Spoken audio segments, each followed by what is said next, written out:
cual nos cambiamos totalmente el chip, el enfoque, y vemos la educación de manera integral de otra forma. O sea, en ese sentido tenemos que hacer ajustes en nuestras familias, desde cómo distribuimos los tiempos, ¿cierto?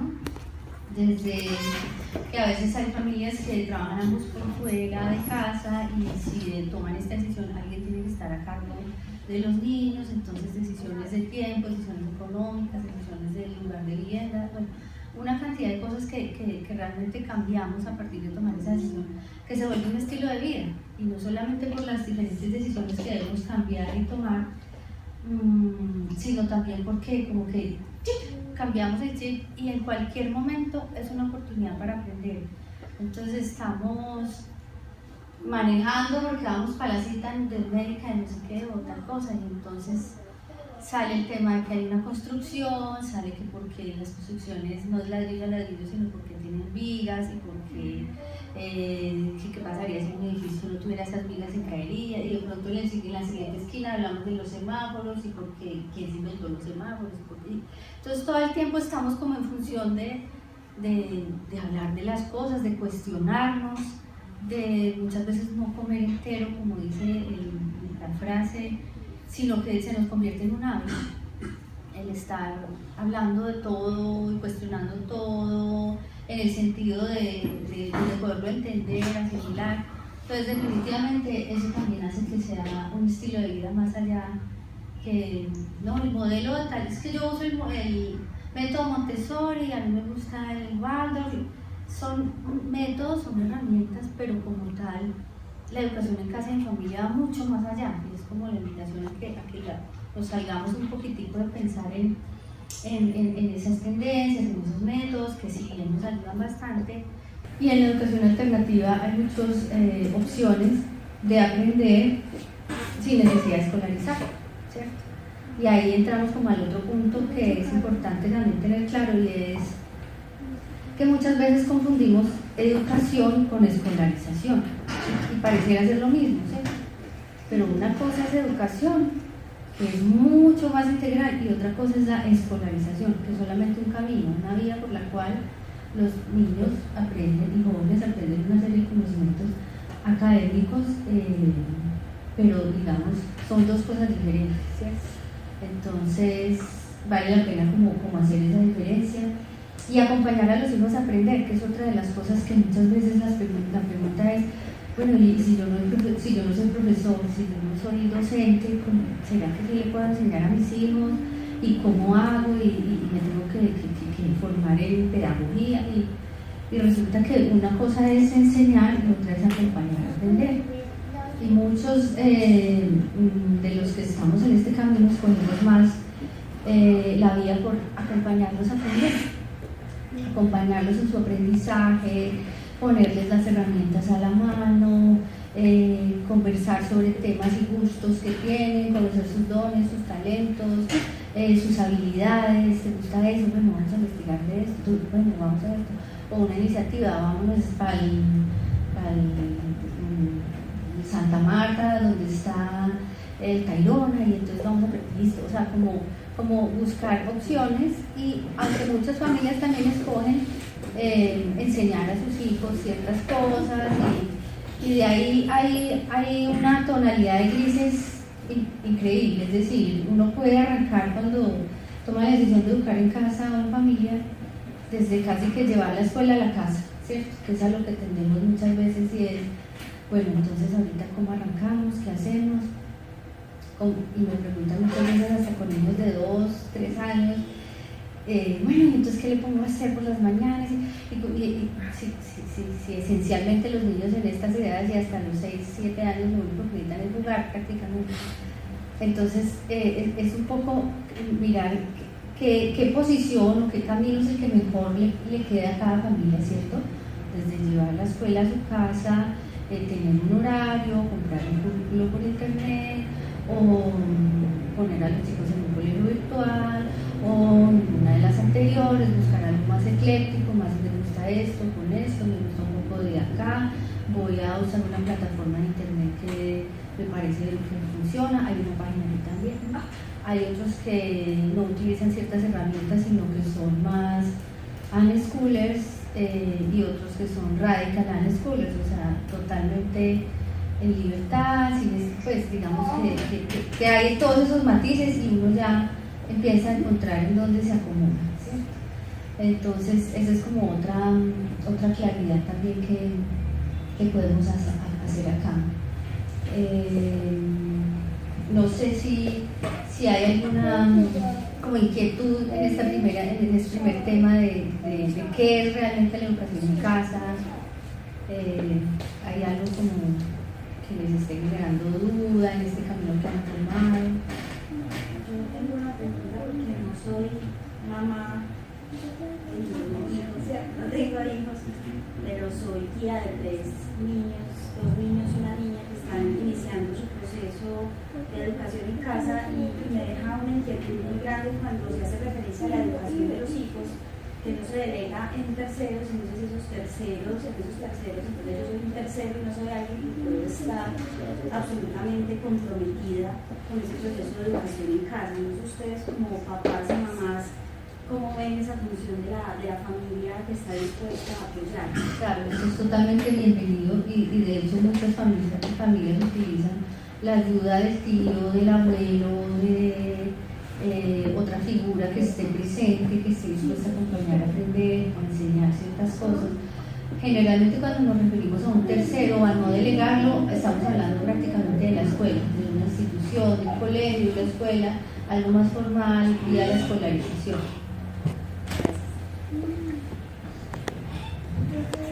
Bueno, entonces miremos un poquito si es legal educar en casa en Colombia. Entonces, ¿qué argumentos tenemos nosotros para estar tranquilos y demostrar que esto es posible y es legítimo, ¿cierto?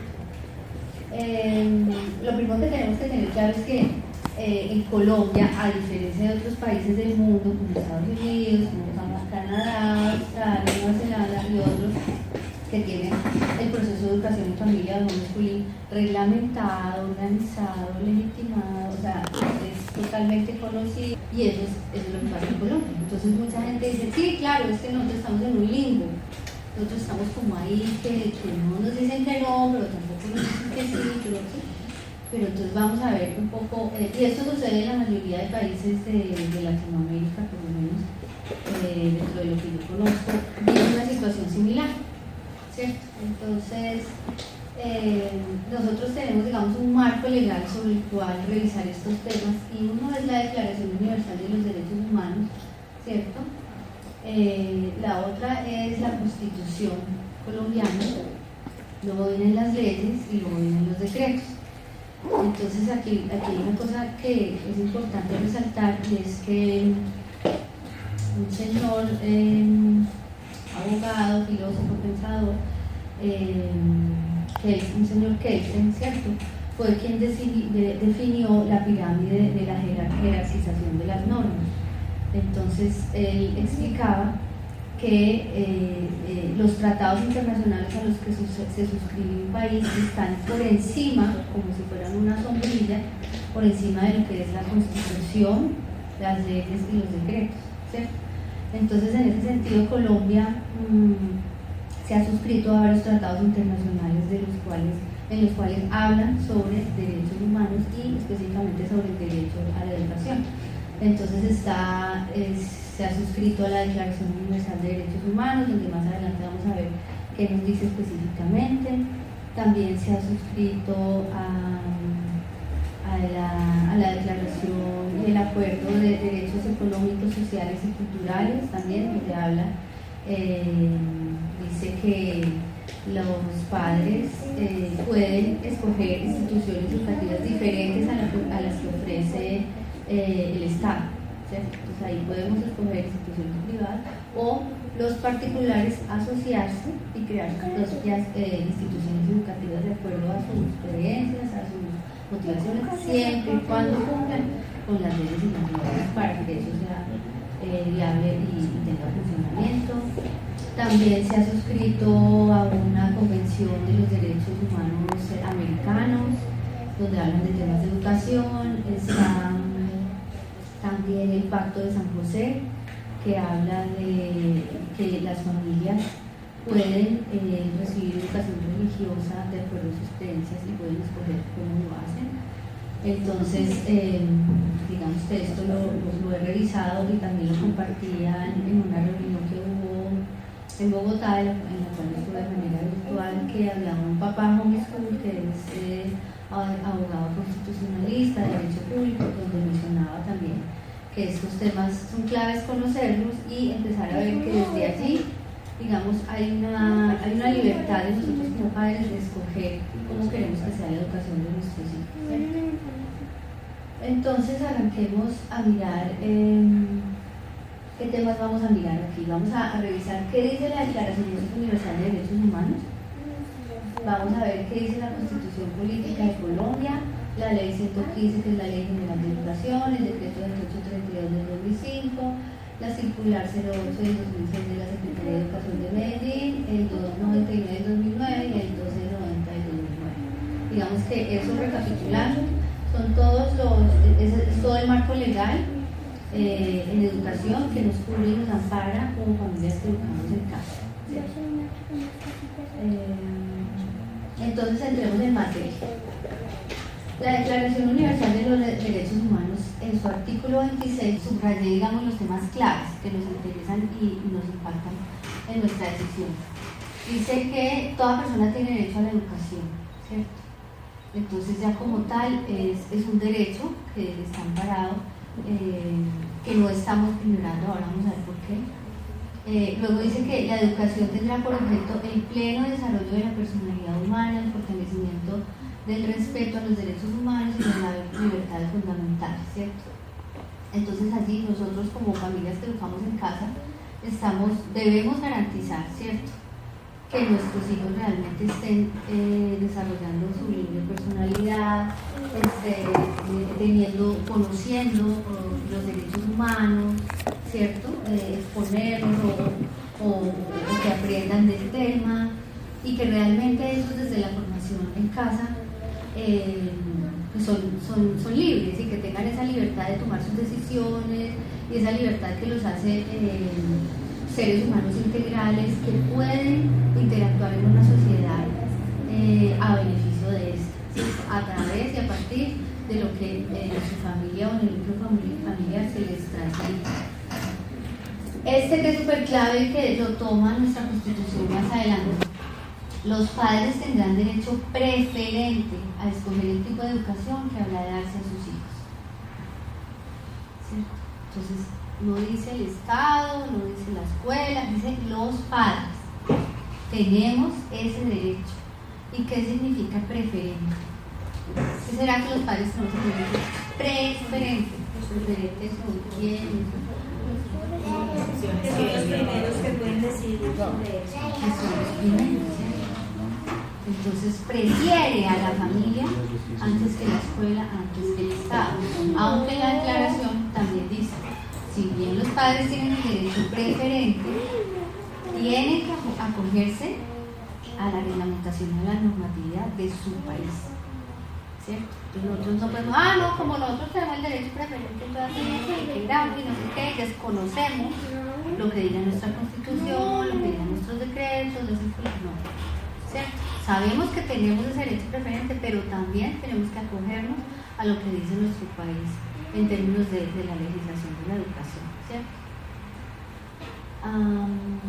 Entremos en lo que dice la Constitución Política de Colombia. Hay varios artículos que le pegan al tema de la educación de libertad. Uno de ellos es el artículo 27, que dice: el Estado garantiza las libertades de enseñanza, aprendizaje, investigación y cátedra. Lo que está subrayado es lo que nos aplica a las familias, ¿cierto? O sea, el Estado nos garantiza que somos libres de enseñarle a nuestros hijos de las cosas que nuestros hijos aprendan e investigan. El tema de la cátedra ya es algo que no le cae a la familia, sino a las personas que ejercen la labor de docencia o a las instituciones, que ellas igual son libres del tipo de cátedra que van a dar en sus instituciones, ¿cierto? Entonces, desde allí vemos que este es un derecho fundamental. Los derechos que están establecidos en la Constitución son derechos fundamentales, ¿cierto? Es decir, que priman muchas veces sobre otros derechos ya más particulares. En un proceso jurídico que hubiese eventualmente, siempre va a primar un derecho constitucional sobre uno particular. Y los derechos constitucionales son tutelables y demandables. O sea, si hay un caso donde hay una situación de desacuerdo jurídica, va a primar este derecho, el cual nos va a amparar, ¿cierto? Entonces, ahí nos da tranquilidad de que este es un tema que lo podemos hacer en libertad porque el Estado nos garantiza. La Constitución también dice que en estos derechos los titulantes o los titulares de estos derechos son la comunidad en general y la familia hace parte de la comunidad en general, o sea que estamos directamente amparados por el artículo 27. Luego en el capítulo 2, en el artículo 42 dice: la familia es el núcleo fundamental de la sociedad, garantiza la protección integral de la familia. Entonces nuevamente rescata y resalta la función de la familia como núcleo fundamental, ¿cierto? Y también dice que va a proteger a la familia. Entonces cuando a veces ha habido casos por desconocimiento, como lo hablábamos ahora, de personas que dicen, no, pero no, estos niños no los escolarizan, los tienen ahí a la deriva y están vulnerando sus derechos y ¿cómo así? Eso tiene que ser demostrado. O sea, una acción legal aduciendo a que se están violando los derechos tiene que ser demostrado. Y como les decía yo, en Colombia hemos sabido de casos de denuncias que no han pasado mayores, o sea, simplemente la segunda o tercera visita pues se quedan ahí porque no tienen fundamento, ¿cierto? Entonces, en casos de situación también que ha habido con parejas, digamos, que están en desacuerdo, que la pareja está en desacuerdo con que la mamá educa a sus hijos en casa, siempre se tiene que entrar al detalle de mirar qué se está haciendo en la casa, cómo se están haciendo las cosas, que no se esté vulnerando el derecho y que prime, a pesar de que no sea una familia tradicional, siempre que primero está la enseñanza en la familia y que se está haciendo de manera adecuada, pues se cae, digamos, cualquier juicio o cualquier argumento en contra de eso. En el artículo 44, ¿qué nos dice? Los derechos fundamentales de los niños a tener una familia, no ser separados de ella, el cuidado, el amor, la educación, la libre expresión de su opinión. Entonces también nos habla de la familia, a no ser separados, a tener educación, libre expresión. Entonces muchas veces cuando vuelvo y comento, pasan casos por desconocimiento donde se critica esta decisión y se amenaza o se dice que se están vulnerando los derechos de los niños, que es mejor que los niños se los quiten y los cojan de estar o un tercero, tal. Este es uno de los derechos donde nos amparan en cuanto a que dice no. Nosotros tenemos primero los argumentos, la ley nos da, digamos, el derecho a escoger el tipo de educación de nuestros hijos y ellos están mejor en nuestra familia. Y el término de separados de ella puede ser hasta, que hablábamos también con un abogado, hasta ser separado de ella es que se separa del colegio a la institución y se separa la familia. Eso, o sea, cuando uno mira las etapas del desarrollo del niño y la primera infancia y adolescencia, la primera separación dramática de dejar allá al colegio es como la primera separación real que hay en la familia y así muchas otras cosas. Entonces se puede, digamos, aducir desde esas cosas tan básicas que estamos aplicando el derecho a los separados. Escolarizo a los niños, entonces va a venir la comisaría de familia a mirar qué estoy haciendo. Primero uno tiene que informarse cuál es el rol y la función de una comisaría de familia, que básicamente las comisarías de familias se dedican es a revisar asuntos de violencia intrafamiliar, violencia contra la mujer, violencia contra los niños, ¿sí? Abandono, casos de abandono, y en ningún momento, digamos, los niños que son educados en casa, en la gran mayoría de los casos, ninguno está en esas condiciones, ¿cierto? Obviamente se ven casos, lo he conocido acá en Colombia con detalle, pero sí sé que en otros países hay casos de familias que sí escogen educar en casa y el padre es drogadicto, la madre es alcohólica, los dejan por allí, por allá, y los niños están pues volando por todo lado menos siendo atendidos. El hecho de que nosotros no escolaricemos no significa que estamos vulnerando el derecho a la educación de nuestros hijos, ¿cierto? También dice que la familia tiene la obligación de asistir y proteger al niño para garantizar su desarrollo armónico integral. Entonces, ¿qué está pasando hoy en día y qué ha pasado desde siempre, pero en estos últimos años es más notorio? Los ambientes tan difíciles, tan hostiles, tan violentos, de tanto bullying, matoneo, acoso y todas las palabras que se utilizan en este tiempo para hablar de la violencia y del acoso escolar, es que muchas veces nosotros también, algunos que escogemos educar sin escuela o educar en familia, buscamos también eso, proteger a nuestros hijos, ¿cierto?, de una serie de cosas que se viven en las instituciones educativas, de alguna forma, no solamente de agresiones y eso, sino del mismo adoctrinamiento o ideas o cosas que no nos interesan a nosotros como familia, que nuestros hijos sean adoctrinados en ese tema o que sean tratados así por los compañeros, por las directivas, por los profesores. Entonces, también a la luz de proteger a nuestros hijos y garantizarles un desarrollo armónico, sabiendo que nosotros en familia podemos darle mejores oportunidades que en un colegio, estamos protegidos también por este artículo de la Constitución. No sé si hasta ahí haya preguntas, inquietudes.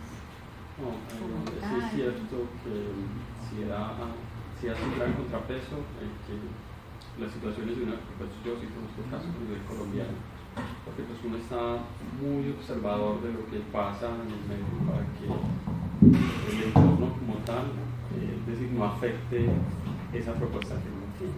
¿Sí? Entonces, es decir, la descomposición familiar que pueda haber en casos excepcionales, pues, sí, Mauricio, y gracias por tu comentario, porque eso es algo que es clave también de este espacio, de esta charla, y es que si bien nosotros hemos escogido un camino de educar en casa, en familia, no escolarizando, eso no nos exime de saber, conocer y cumplir muchas de las cosas que están dispuestas en la ley, porque vivimos en este país, porque tenemos que acogernos a las normas y a la reglamentación de este país, o si no, muy probablemente de pronto en el camino encontremos dificultades, ¿cierto? Entonces,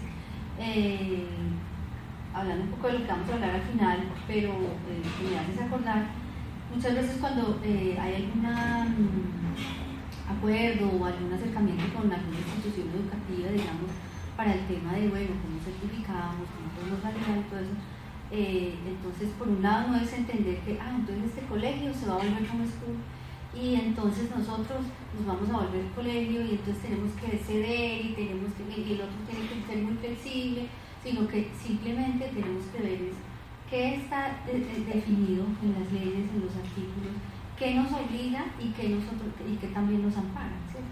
Y desde ahí nosotros acogernos a las normas, a las leyes, a los decretos y cumplir, a pesar de que estamos amparados por ciertos artículos, normas, también tenemos que cumplir muchas de las cosas que están ahí, ¿cierto? ¿Qué más nos dice la Constitución? Bueno, este es uno largo, es el artículo 67 que dice que la educación es un derecho y es un derecho fundamental.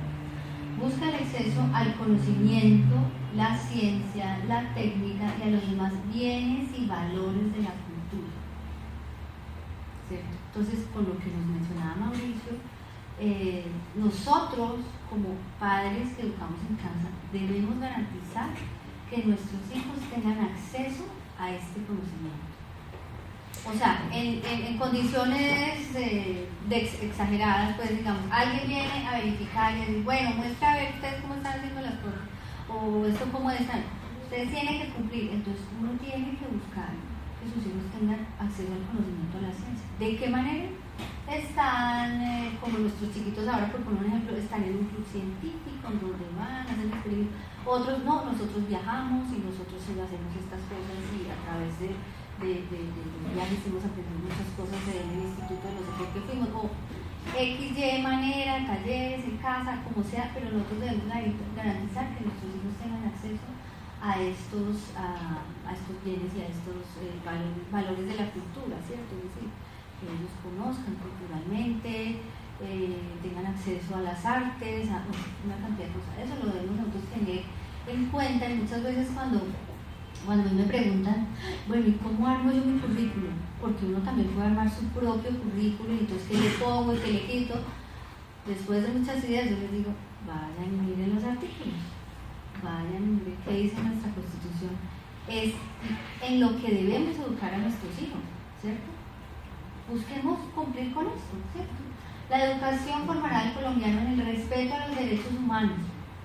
En algún momento de nuestra vida, acompañando a nuestros hijos, que seguramente salen conversaciones porque oímos la radio, porque la firma del acuerdo con las FARC, porque en el periódico salió. Estamos hablando de derechos humanos, ¿sí? No nos tenemos que parar al frente con tablero a decirle, bueno, los derechos humanos no es que mañana que toman la elección. Hay padres que, pues igual, escogen ese camino también y es muy respetable. Pero lo que debemos garantizar es que los respeten y primero los conozcan y los respeten, ¿cierto? La paz, la democracia, en la práctica del trabajo, la recreación para el mejoramiento cultural, científico, tecnológico, para la protección del ambiente. Esas son las cosas que nosotros debemos enseñarle a nuestros hijos, o que debemos buscar que nuestros hijos sepan, aprendan, conozcan, se involucren, ¿cierto? No necesitamos entrar en el detalle de que entonces en primaria le voy a explicar el currículo, y entonces si queremos y queremos llevar ese proceso, perfecto, pero garanticemos que a nuestros hijos les estamos permitiendo y transmitiendo este tipo de cosas. Luego dice, el Estado, la sociedad y la familia son responsables de la educación, que será obligatoria entre los 5 y los 15 años de edad y que comprenderá como mínimo 1 año de preescolar y 9 años de educación básica.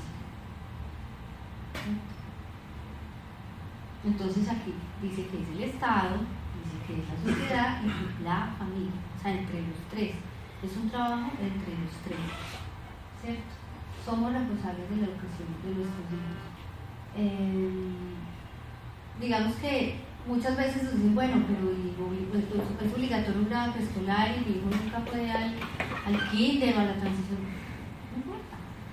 Desde que tenga los conocimientos que se requieren en ese nivel, es suficiente, ¿cierto? Luego, bueno, aquí en Colombia hay tres grados de niveles de educación. Está preescolar, ¿cierto? Luego está la educación básica y luego está la educación media. La educación básica está compuesta por 9 grados, 5 de básica primaria, de primero a quinto de primaria, y 4 grados de bachillerato, o sea, hasta el 9º. Hasta 9º es la educación media, es la educación básica en Colombia, y luego la educación media es el 10º y el 11º, ¿cierto? Ya luego viene la educación superior, que es la universidad, el posgrado, la especialización, el doctorado. Eso ya hace parte de la educación superior, pero digamos que por lo menos a nosotros se nos hace obligatorio a través de la Constitución la educación básica, ¿cierto? No estamos, digamos, la ley nos ofrece, y ahora vamos a verlo ya en los decretos, que digamos aquí es la parte general, luego viene la Ley General de Educación que ya pone, digamos, algo de esto más concreto, y luego vienen los decretos que normaliza y dice esto debe ser A, B, C de esta manera, ¿sí? Entonces es libre en que las familias escojan o no certificar o validar los conocimientos de sus hijos. Lo que sí es cierto es que si escogen entrar a una universidad, ¿cierto? es necesario que tengan un certificado de que son bachilleres, ¿cierto? Y para certificar que son bachilleres debe certificar que tienen los conocimientos mínimos necesarios que exige el Ministerio de Educación para dar ese título, obteniendo unos puntajes establecidos como ellos los establecen. Entonces, la ley nos provee las formas y las herramientas, y como lo estamos viendo nos dice, aquí está, ¿cierto? Estos son los mecanismos que dice la ley, y en los decretos así se reglamenta, ¿cierto? Entonces cada cual dice, bueno, ¿sabe qué? Yo me siento más tranquila y me siento más segura. Sí, no, ¿sabe qué? Yo quiero que los niños certifiquen anual, porque me da más tranquilidad, porque sé que en qué curso irán, sé que saben qué les falta. Entonces busco los mecanismos que vamos a ver ahora de, bueno, va a certificar, ¿cierto? Otros dicen, pues sabe que a mí la primaria, pues es decir, yo no, de pronto no me interesa certificar el primero en primaria, el segundo, el tercero, sino hasta el quinto en primaria, porque el que certifique el quinto sabe lo de cuarto y sabe lo de tercero, ¿cierto? Y el que está en tercero en primaria se supone que sabe lo de preescolar, ¿cierto? Entonces, ¿sabe qué? Yo me espero y hago pues certifico la primaria. Otras familias dicen, no, a mí no me interesa ni certificar la primaria, ni el bachillerato, porque pues yo conozco familias que me dicen que yo no tengo por qué rendirle cuentas a nadie o verificarle a nadie qué es lo que saben mis hijos. Yo sé que lo que saben, entonces yo me voy a esperar hasta que tengan la edad para presentar el examen de estado a través del ICFES y allí obtengan su título de bachiller. Entonces digamos que las formas las escoge cada familia, ¿sí? Y eso tiene que ver hasta porque no, es que me tienen impresionado y entonces ya me toca necesitar que la suegra la tía, ¿sí? O no, es que sabe que a mí me sirve porque también en la caja de compensación me dan el auxilio. Entonces si yo muestro que está vinculado con una escuela, con un colegio, pues me sirve, hágalo. Es decir, digamos que hay una cosa que decía este papá en una escuela abogado que dio la charla en Bogotá, decía, a la ley no le da miedo proveerle a los ciudadanos las cosas y los derechos, y a las familias sí, le temen a los derechos. Entonces cuando lo veía decía, y él explicaba, hay familias que estando esto escrito, estando siendo público, le tienen temor, siendo que la misma ley ya lo puso sobre la mesa. Estos son sus derechos, señores, y así los tienen que cumplir, y estos son los mecanismos, ya los decretos. Pero las familias somos las que por desconocimiento, por temor, por las críticas, por los juicios, por lo que dice la vecina, la suegra, ya entonces nos volvemos pues en pánico y no sabemos qué hacer. Pero digamos, es libre, cada cual es.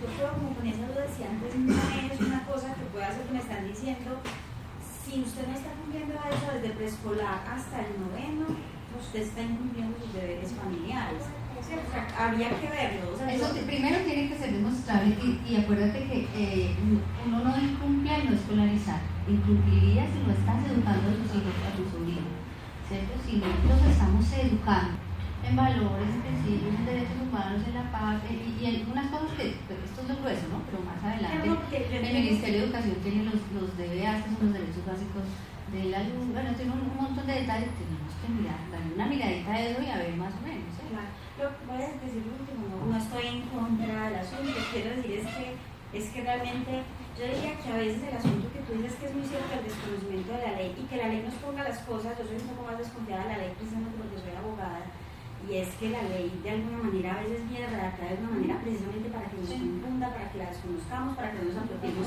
lo suficiente de ella. Totalmente, y lo que nos decía este papá abogado decía, muchas veces si hay un lío jurídico, que era lo que les decía yo al inicio, puede que se contradigan los derechos en cuanto a que es que la Constitución está, pero luego en un derecho particular la redacción está de así y así.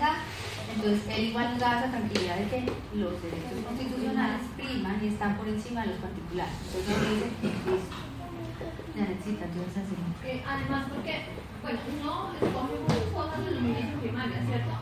Cuando uno quiere escogerlo, cuando uno deja que los niños escojan, que también es otra opción, uno permite que ellos aprendan libremente y ellos después de cierta edad saben más o menos qué quieren hacer, si quieren hacer una carrera técnica, si quieren ir a la universidad o si simplemente quieren seguir empíricos en su vida. Entonces, si un niño quiere hacer una carrera técnica, pues se hace la certificación de noveno, porque noveno lo certifican. El que lo certifican es 11. Entonces, ya si me dice, no, yo quiero ir a la universidad, entonces, por ejemplo, en mi caso, yo no voy a sacar ninguna certificación, sino que mi hija, por lo menos, ella ahorita en agosto, se presenta al ICFES, presenta el examen de validación y ya tiene su título. Para entrar a la universidad no me piden certificado de primaria ni de básica ni de bachillerato, me piden el título, el acta de grado y el diploma. Entonces ya depende de lo que cada familia quiera hacer. Que es responsabilidad del Estado y el Estado lo da. ¿Hay alguna forma que no algo?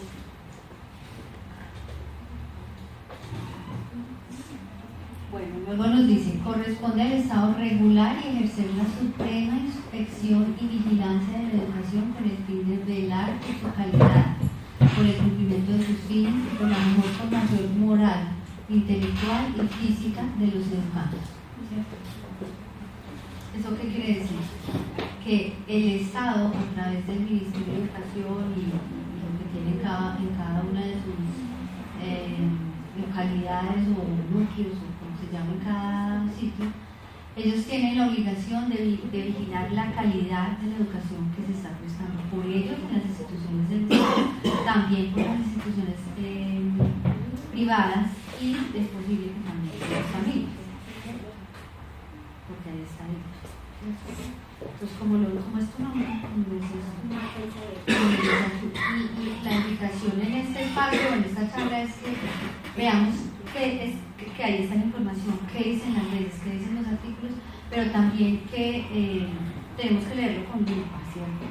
Hay que leerlo con lupa, hay que de pronto revisarlo un poco más. Sé que en este espacio no vamos a entrar pues con la profundidad o el detalle de pronto de cada cosa, pero sí por lo menos tener claro qué es, qué hay, a qué nos debemos regir y qué derechos tenemos también nosotros, ¿cierto? ¿Qué otro artículo de la Constitución? El 68. Este es el que toma parte de lo que dice la Declaración Universal de Derechos Humanos. Dice: los padres de familia tendrán derecho de escoger el tipo de educación para sus hijos menores.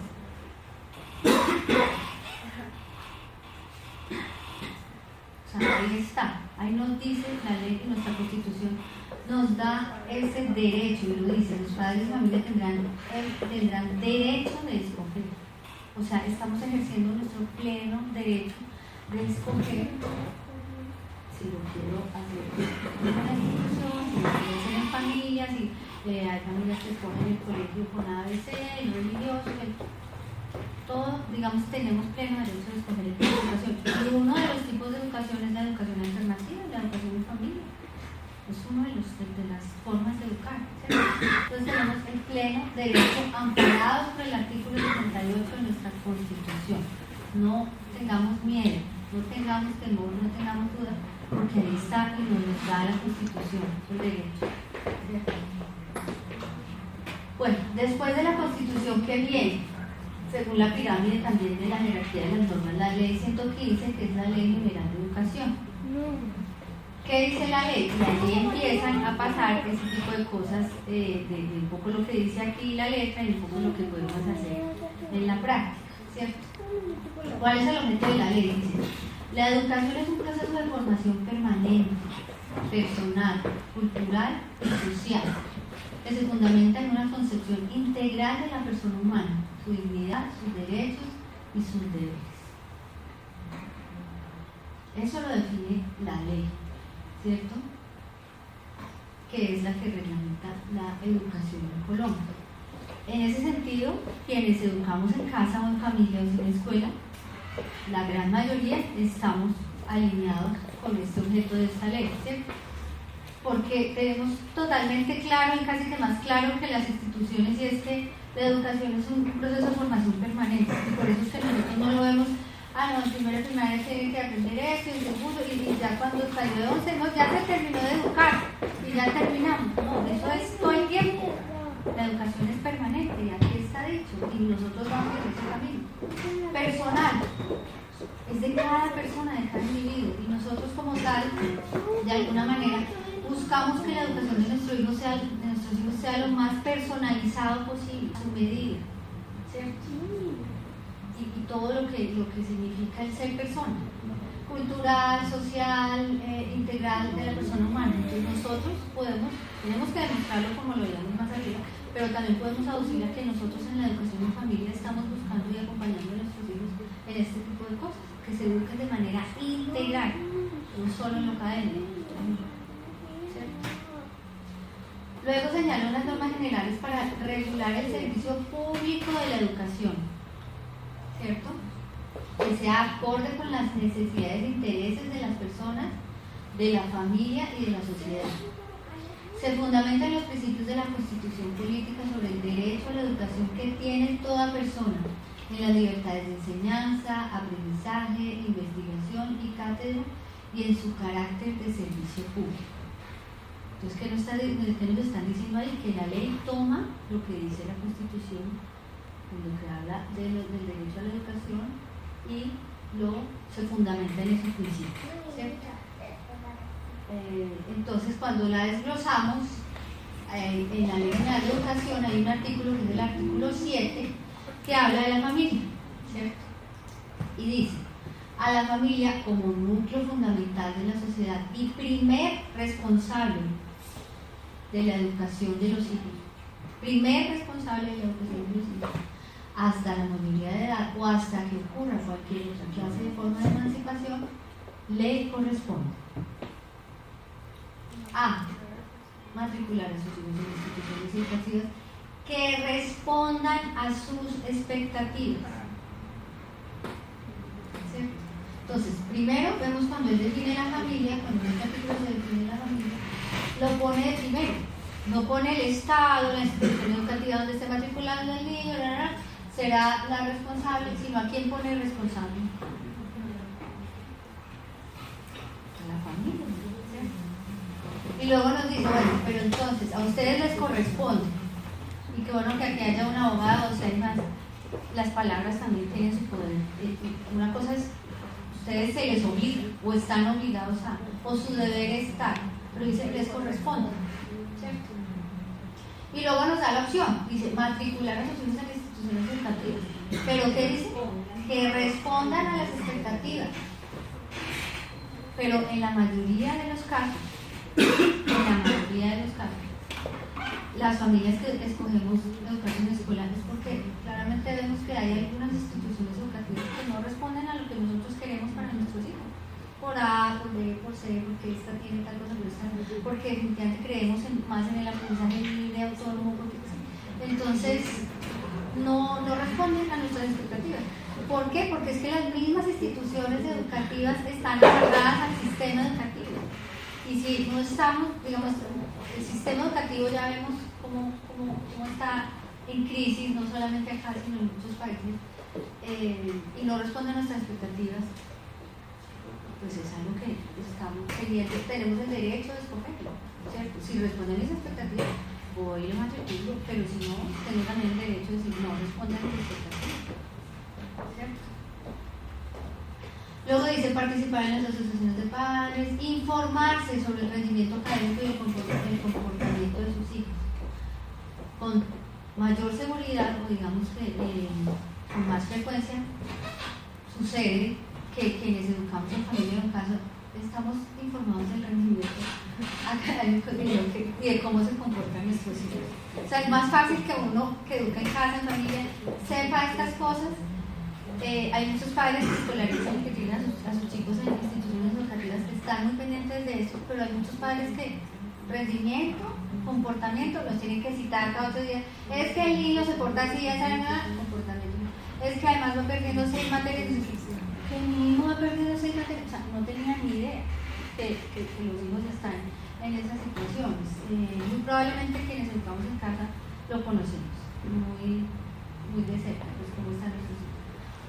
Buscar y recibir orientación sobre la educación de los hijos. Nos corresponde eso. ¿Qué hacemos todo el tiempo nosotros como papás que educamos en casa? Yo creo que esto es lo que más hacemos, ¿no? buscar cosas, buscar acompañarlos, buscar respuestas, buscar actividades, buscar herramientas, buscar una serie de cosas.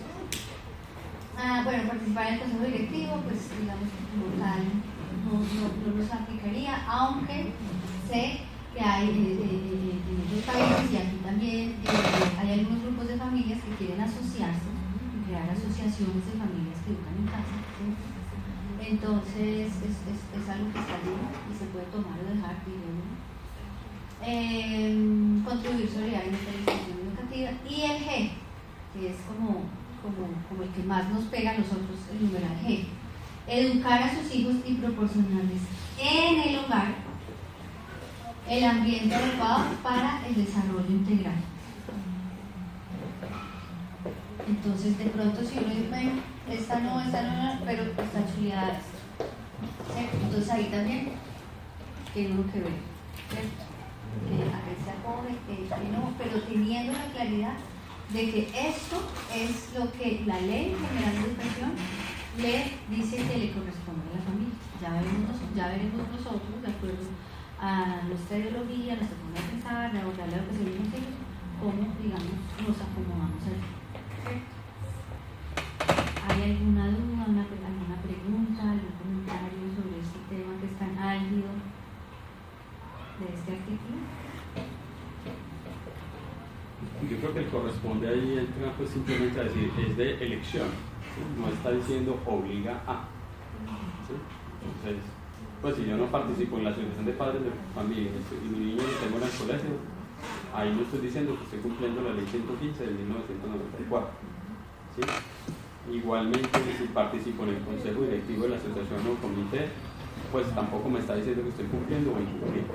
Entonces, son de esas atribuciones que dan la ley en un momento dado que simplemente califican para poder decir usted no la está violando, todo lo contrario, usted la está cumpliendo. Entonces, me parece muy importante lo que hiciste, que subrayar pues de esas tres que nos demuestran a nosotros que efectivamente nosotros sí podemos cumplir la ley 115. Hoy hacemos consejo directivo en la cama.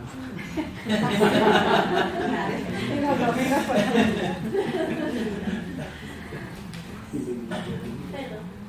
Además, algo que lo que recalca mucho es que es la educación integral. Y para mí, la única manera de yo educar a Nicolás integralmente es que esté conmigo. Es que esté en la familia, entre nosotros decidamos los métodos de educación,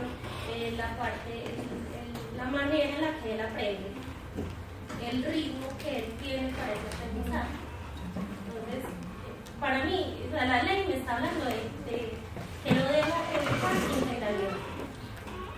Y estamos cumpliendo. Exacto. Buenas tardes.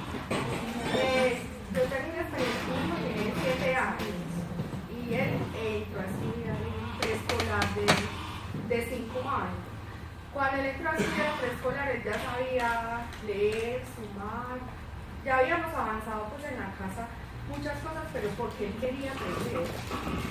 Cuando entramos a preescolar, a mí me pareció muy triste porque como el niño más avanzado, la profesora, en vez de tener una metodología diferente, lo mandaba a trotar a la cancha.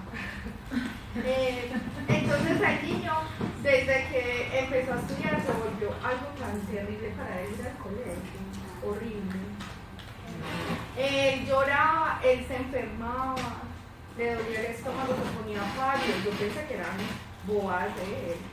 Y en este momento que está en la escuela en casa, a él no le da pereza, porque yo le digo, vamos a estudiar un rato otra cosa. Y él me dice, ay, sí, mamá, de una forma diferente, en el tiempo que él quiera, todo el tiempo que él necesite y de la manera que él lo requiera. Porque si vamos a ir a jugar, alguna cosa aprende. Vamos a la biblioteca, aprende, ¿cierto? Entonces uno ve la ley y uno de cierta manera está amparado. De cierta manera está amparado. Que sí me preocupa, y vine más que todo porque me preocupaba mucho como el tema de la certificación, porque él dice desde chiquitico que él quiere estudiar ingeniería robótica, Pues imagínense yo dándole clase a él de ingeniería.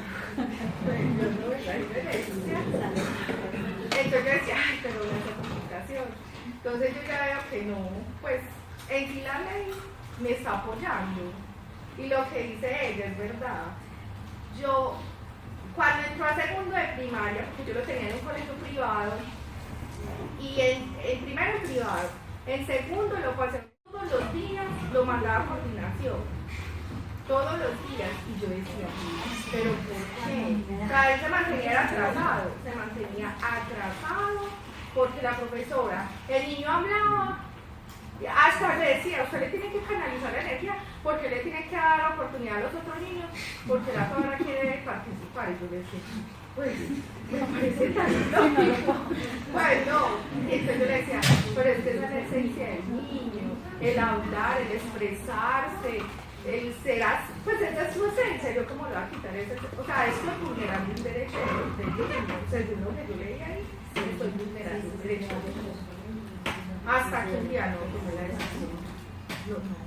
Conocí una amiga, conozco un señor que tiene 8 hijos y todos son educados en casa. Trabajé con una de ellas y es una niña, don Francisco, súper inteligente, súper juicioso, y ellos se enfocan en lo que ellos quieren aprender, ¿cierto? Y hay, por ejemplo, los citados de bienestar familiar y todo, porque en este momento, por mi casa, estamos haciendo unos talleres con él para que nos explique pues, lo de escuela en casa, y nos contó que en bienestar familiar los citaron con todos los 8 niños, los evaluaron y pues excelente los niños, sí. Me parece muy importante porque lastimosamente uno a los niños no los puede tener en una burbuja y uno no va a decir que se van a permear de muchas cosas que no tienen que aprender, pero lo más importante, van a hacer lo que ellos quieren ser, van a desarrollarse en lo que ellos piensan, en lo que ellos quieren aprender, que es lo más importante. Es una educación integral, ¿cierto? Respetuosa, muchas veces. Yo quiero contar una anécdota que me pasó hace poco con mi hijo. David tiene 7 años, estaba la señora de Mermelita haciendo una afiliación y como siempre cuando ella aparece todo el mundo, ay, ¿qué niño tan avispado? ¿Cuántos años tiene? ¿Y tú en qué curso estás? Y le dijo, no, yo no estoy en ningún curso. Ah, es que tú no estudias. No, yo sí estudio. Lo que pasa es que yo estudio lo que yo quiero aprender. Yo no voy a un colegio que la profesora me diga qué aprender. Yo aprendo en libertad. La señora quedó. Le dije, ahí está la respuesta. Entonces cambian y ellos mismos aprenden porque la gente piensa que porque no, ellos no estudian, lo tienen iletrado.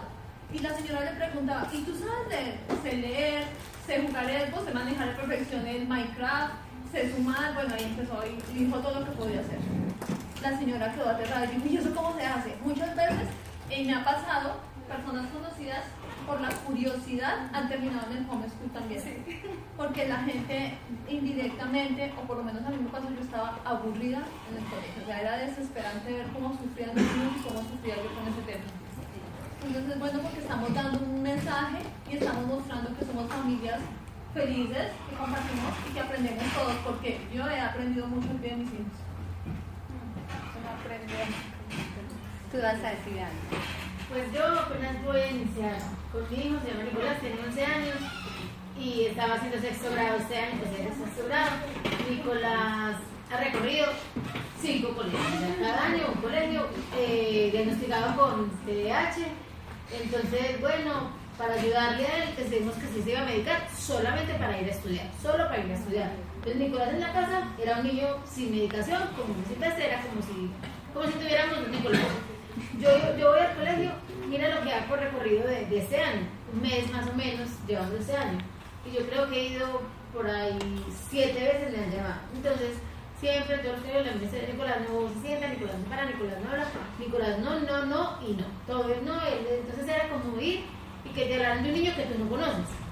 Nosotros vivimos en una finca, entonces Nicolás siembra, cuida animales, todo le interesa, él es muy inteligente, tiene dislexia. ¿Quién descubrió que tenía dislexia? Pues yo que tenía dislexia, los profesores simplemente tienen la letra fea, y no copia, no sale. Entonces yo me empecé a mirar y me di cuenta que era un patrón repetitivo, que es un disléxico, pero que si está aquí en esa charla él no va a copiar nada, pero si al final le preguntamos se la puede reproducir. Entonces el lunes ya fue como la etapa, yo fui al colegio, él me dijo el viernes que no tenía clases y que había botado la circular. Dijo, entonces le tuve que escribir a un compañerito y me dijo, no, si tenemos clases. Entonces ya cambió la versión el lunes antes de la hora de no, mentira, que es que yo soy suspendida, no puedo ir al colegio porque me suspendieron, porque no mandaron nota. No sé, de pronto tenía algo mucho que hacer, se le puedo mandar la nota, no. En el colegio no estaba suspendido. Pero sí lo llamamos el viernes de la coordinación, que no sería nuevo porque Nicolás va a la coordinación el lunes, ni el martes, ni el jueves, y bien, por todos los motivos del mundo. Entonces, él se fue para el colegio, pero yo luego pensé que había posibilidades de que Nicolás no entrara. Ya me había dado 2 pistas de que él no iba a estar en el colegio, pues que no quería ir. Entonces fui a confirmar que si estuvieran por lo menos en el salón de clases y me puse a mirar por la ventana, estaban en clases de matemáticas. Algunos niños estaban en unos ejercicios, algunos niños estaban en parejas, otros profesores estaban por ahí. Yo miraba por la ventana y Nicolás estaba en todas partes, menos en la clase, ni cuenta se daba que estaba en la ventana. Él cogía la lapicera acá, volvía lo pasaba acá. Cuando al rato, le digo al profesor, profe, yo no entiendo. Y él le contestó, ¿usted qué va a entender si usted vive despalomado? Y entonces, ya yo toqué, entonces Nico salió. Nico, ¿por qué estabas trabajando? No, es que yo no sé de qué estaban hablando, es que no entiendo. Entonces ya el profesor vino, entonces me trajo y dijo, no, es que él no trabaja, no el cuaderno de otra compañerita, mira ella, es una niña en su copia, mira, ya hicieron una sopa de letras, la tenía aquí. Una sopa de letras se habían hecho en esa clase. Ella hizo sopa de letras, ya la estaba pegó y Nicolás había buscado dos palabras. Cuando Nicolás en la casa le encanta hacer sopas de letras y las hace en 1 segundo y las puede llenar. Y yo ese día dije, no, Nicolás no puede, o sea, es que más que interrumpir, pues esto es que Nicolás está viniendo a ser torturado en este y en cualquier otro lugar. Entonces, de todas maneras, pues todas las partes de la disciplina y él entonces pelea con los compañeros, 1000 cosas. Dije, no, me fui de nuevo, estaba trabajando, salí del trabajo solamente, mira, me fui a trabajar, se quedó en el colegio. Y el martes por la mañana, mami, es que no me está dando tiempo para ir al colegio. Nicolás, tú vas a volver al colegio. Voy a ser un vagabundo. Por decir que iba a ser un vagabundo, piensa que soy un vagabundo. Puede ser un vagabundo, no puede ser. Yo tengo que cumplir, tengo que ir a 11, tengo que aprender inglés para poder ir a la universidad. Él quiere ser veterinario. No va a ser veterinario, va a ser un vagabundo. Entonces, toda la semana no hemos hecho nada porque yo estaba investigando qué vamos a hacer, ni decir el colegio. Ellos decidieron que no, Nicolás no era apto para estar por el colegio. Entonces, yo me metí buscando, los encontré a ustedes, y bueno, yo hablé con ustedes y demás. Entonces, la semana no hemos hecho nada, pues, en términos de academia, porque Nicolás recoge las lechugas, nosotros él es el que se encarga de sembrar, de todo, entonces está imaginándose que quiere que criemos, hagamos un criadero de tilapias, una cosa y la otra, y aprendiendo. Pero, por ejemplo, yo a él tengo que explicarle que no va a ser, pues, que él puede, yo le dije, yo te voy a enseñar. Mamá, por Dios, tú no eres profe. No puedes enseñarme. Entonces, ella es mi hermana, que es licenciada en educación en lengua castellana. Si por lo menos era mi tía, que es profesora, tú no eres profe, eres enfermera, ¿cómo pretendes? Entonces, ¿qué me hace enseñar enfermería? Entonces, vamos a ver. Entonces, le dije que íbamos a estar acá. Entonces, él está pues como muy angustiado porque igual por la fuerza le hemos metido otra idea y yo le decía a ella, por ejemplo, hay personas que deciden que él decidió pequeño quiere ser vegetariano. En la casa somos vegetarianos. Y yo le metí que no quería comer carne, bueno, muchas cosas. Entonces yo pensaba, por ejemplo, en el caso que yo éramos queridos ser vegetarianos y él quiere ser vegetariano, pero al colegio es listo, decidimos somos vegetarianos, somos en la casa, y ella le dice, es que la carne, como entonces él no sabe, yo entonces como carne, no como, que no, y es muy complicado. Y aparte, yo entiendo que, por ejemplo, yo le he dicho a todo el mundo, este Nico es muy diferente, pero un término que yo uso, cada uno con su loco vive muy bien. Entonces, yo siempre era ese es mi único hijo. Y yo lo conocí así, y era es mi normalidad. Así son los niños para mí, así es él, bueno, con todas sus cosas. Pero cuando lo llevas a otro lugar, el otro te lo encasilla, te lo clasifica. Entonces, por ejemplo, los profesores empezaron a hacer lo siguiente. Nicolás, sentate, este nomás de la pastilla. Entonces ya el niño, los otros niños que no tenían por qué saber de la pastilla, empezaron entonces tienes que tomar pastilla, entonces ya me di cuenta que no estaba tomando la pastilla porque entonces los niños estaba loco y demás. Entonces, yo pienso que esto es una oportunidad de que usted haga con su hijo lo que usted decide y lo que él decide que quiere ser, sin el temor a que el otro te ponga unos límites o un lugar de lo que tiene que hacer. Nicolás todo el conocimiento lo tenía acá, él se le dificulta y yo lo sé plasmar, pero escribir, responder, por si tú le preguntas, o por ejemplo, Nicolás, por algunos amigos, un amigo le dices que vos sabías que, porque estamos acá hablando de lo que sea, y de repente sabías que las ballenas no sé qué se demoran tanto para que puedan hacer, o sabías que para ir a la luna hay que tener tanto peso y una cosa, mami, sabías que en cualquier momento, entonces todo sabías que, y sabía unas cosas que no debería saber en términos pues, de su edad, aunque otras que en el colegio ponen que se las deje saber, él no las logra tener, aunque sean muy minúsculas para lo que él sabe de otras cosas. Y eso es muy complejo. Entonces aquí estamos y con todos vamos a empezar con Nicolás en la casa porque no queda. Caterina, yo creo que nos ha mostrado de manera patética cómo los colegios violan todos los derechos de los niños. Y entonces es una cosa, pues es decir, nosotros estamos hablando que los niños deben ser educados. Yo quería hacer un comentario anterior porque es que revolvemos en los mismos artículos de enseñanza y educación y son dos conceptos pues que nosotros que estamos en pedagogía y que nos tocan pelearnos entre profesores todo el tiempo estamos diciendo que es enseñanza, que es educación y no entendemos. Así es sencillo. Años de universidad y montones de cosas no entendemos todavía porque todavía no lo tenemos claro. Pero sí es muy claro pues lo que Caterina comenta, justamente está bien, los papás a veces violamos los derechos de los niños, lo hacemos, a veces no, y lo peor es que a veces no nos cuestionamos, o sea, nosotros a veces no entendemos y a mí me da mucha rabia cuando golpeamos a un niño, ¿sí? Porque no tenemos la ínfima capacidad para hacerle entender a un niño lo que queramos que él tenga que entender. Entonces es más fácil golpearlo y ya, ¿no? Porque es que el chiquito no entiende de 1, 2, 3 años y ya el aprendizaje nuestro colombiano es un golpe a un niño, una palmada, ¿sí? Y ese ya es el primer contacto de educación que le damos a los niños en nuestro medio. Y la otra es que los mismos profesores, es decir, nos encargamos muchas veces de hacer que los niños repitan exactamente el mismo modelo, ¿sí? No estamos buscando en ningún momento dado que el modelo se cambie, sino que, es decir, como está bien y lo que yo estoy haciendo está bien y no tengo absolutamente nada que cuestionar, que lo que estoy haciendo estoy bien. Es más, todos mis colegas dicen que soy perfecto, ¿cierto? Y ese es el mundo feliz en el cual estamos acomodados y entonces Nicolás debe acomodarse a un montón de actitudes que le violan constantemente sus derechos. Es decir, mi sobrino el mes pasado pasó por el mismo caso, es un niño tremendamente inquieto. Mi hermana pues nunca se ha propuesto decir que lo tiene que sacar del colegio, ella es academicista, pero lo que oigo yo en este modelo es que lo primero que podría hacer uno de frente con un abogado es decir, primero, usted no tiene derecho a sacar a mi hijo del colegio, porque es una obligación. Y eso es una violación flagrante que uno oye a diario, que es que el niño no lo podemos recibir en el colegio. Dígame, un niño que está en una vereda, ¿sí? El único colegio que está en esa vereda, que tiene a cientos de kilómetros para acceder, la profesora, por ley,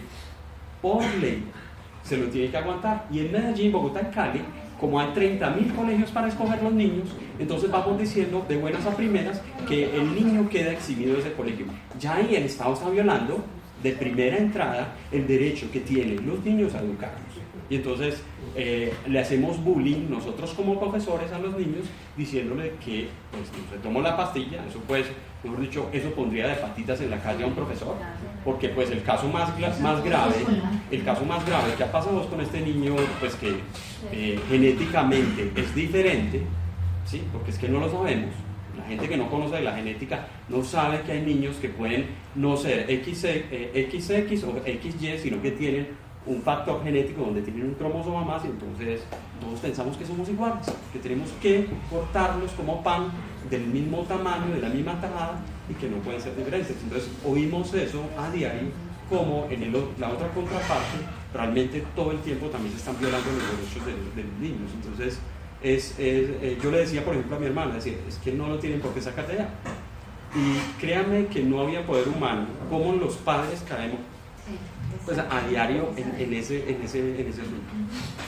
Hay dos cosas ahí que voy a hacer un paréntesis porque tú me haces acordar de eso. Una es que pues hay una cosa que nosotros como padres sí debemos entender cuando hablabas de que a los niños se les golpea muchas veces, y es que si bien son nuestros hijos y salieron de nuestro vientre y todo eso, pero los hijos, o sea, ellos no son de nuestra propiedad como tal, como para hacer y deshacer, porque son niños, entonces yo soy el que tengo el poder y lo voy a maltratar. O sea, eso es algo que tenemos que entender, no solamente en las agresiones físicas, sino emocionales, verbales, hasta en las mismas doctrinas muchas veces religiosas o de forma de pensar de una cosa y de la otra. Creemos que como son de nuestra propiedad, tienen que pensarlo así, hacerlo así, y resulta que eso es algo que nosotros tenemos que tener claro, que ellos son un ser humano tan igual a nosotros, con los mismos derechos y las mismas posibilidades, que tiene menos edad, es lo único, y que está en una etapa de desarrollo evolutivo diferente y queremos es acompañarlos.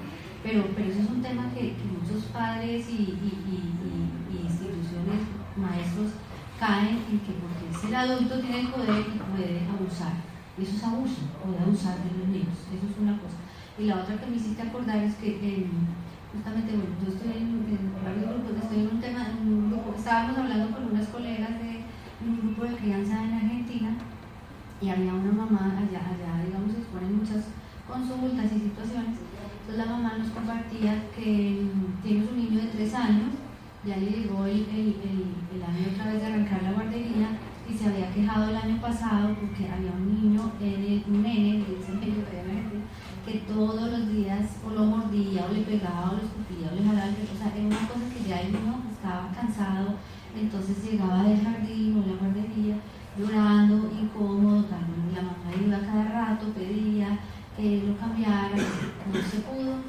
Este año arrancaron el año escolar en la guardería con 3 años, y había 3 salas, o sea, salones seguramente, y preciso a su niño lo dejaron otra vez cuando era un niñito, siendo que lo hubiesen podido dejar con sus amiguitos, que se los deja bien, del curso A o del curso B, y nuevamente lo dejaron. Entonces ella fue a quejarse con la directora nunca le dio la cara, que no se podía, que no podían cambiar las normas, que ya en ese curso que había quedado tenía que quedar, que más allá de los abusos y una serie de cosas con el niño, no solamente del otro niño, que en esas edades ya se hace bullying, sino de los maestros, también el temor de la mamá decía, ¿y qué hago? Yo no quisiera mandarlo a la guardería, y él mucho menos, por las mañanas llora, y me toca cogerlo para que vaya y obligarlo, pero como que yo me siento mal si no lo llevo. Entonces, pues yo le hablaba un poco, le decía, es que no tienes que llevarlo a los 3 años, que tiene que hacer un niño allá. Está más a salvo, más tranquilo en casa, así la madre puede estar, o el cuidador principal, o una figura de apego, o alguien de confianza puede estar, pero el niño, ¿a qué lo va a llevar a un sitio donde lo tiene que exponer a ese tipo de cosas? Entonces es el temor, no solamente el desconocimiento de los padres, sino el temor de que si no escolarizo un niño de 3 años, ¿y qué voy a hacer cuando, por Dios, ya a estas tempranas edades de exponer a los niños a este tipo de cosas? Es bárbaro saber que muchas veces el desconocimiento y el temor de los padres hace que en contra de sus mismos ideales y cosas que creen, de todas maneras lo llevan porque hay que cumplir, ¿cierto? Entonces, quería decir. Buenas tardes. Pues hoy ha sido un día muy difícil para mí. Pues que yo soy egresada de acá, soy licenciada en inglés y español, y me he dedicado a las ventas. Y me dedicaré a las ventas. Porque, miren, encontré hoy el carnet de acá, estudié para ser licenciada en inglés y español, soy licenciada en inglés y español, pero he ejercido con mis hijos. Porque es difícil, porque como se imaginarán, es difícil ingresar como docente a una institución, como decía Mauricio. Cuando tú tienes ese tipo de convicciones y de formación y llegas a la institución, yo cuando tenía mis hijos todavía muy chiquiticos, y yo arranqué pues como a ejercer. Has visto que hay veces que estás en algo y que tú sientes que vas como contra la corriente, es decir, lo que decía también Caterina, yo también sentía que mientras yo tenía a mi hijo, que hoy día está diagnosticado con desintegración sensorial, yo tenía niños que sucedía lo mismo que tú, que uno sabía que estaban diagnosticados con muchas cosas y que uno tenía la orden de los superiores de cómo tenía que ser pues como las cosas con estos niños, hay que disciplinarlos, ellos, o sea, todos así, como uniformados, todos como igual, y si el niño como el tuyo no, hay que llevar la coordinación. Entonces empiezas como que tú ya llamaste para eso, pero empiezas como a sentir que vas en contra de eso. Entonces para mí, por ejemplo, como educadora es muy difícil, porque yo como tal en un colegio, desde el año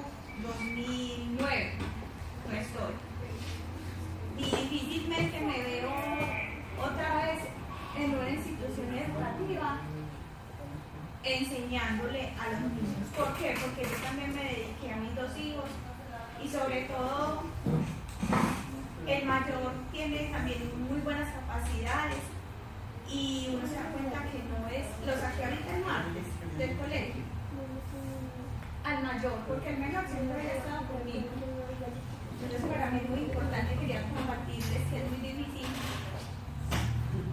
cuando tú tienes ese tipo de formación y saber que yo me sentía allá en el colegio, me sentía mal, es decir, yo no me sentía coherente conmigo misma, me dolía saber que tenía que seguir como una línea, como con los niños, no me sentía bien. Y yo dije, difícilmente me veo otra vez. Mi carrera me sirvió para estar acá, para algunos conocimientos, porque todos pues pueden. Pero comparto mucho lo que dicen, porque hasta uno mismo cuando está ahí como docente sabe que hay cosas que no. Aunque esté ahí, aunque la ley esté, hay cosas que uno no debería hacer con los niños porque los violenta en sus libertades, en su manera de ser, al padre de familia. Esa manera de uniformar a los niños, de exigirles, es violentarlos.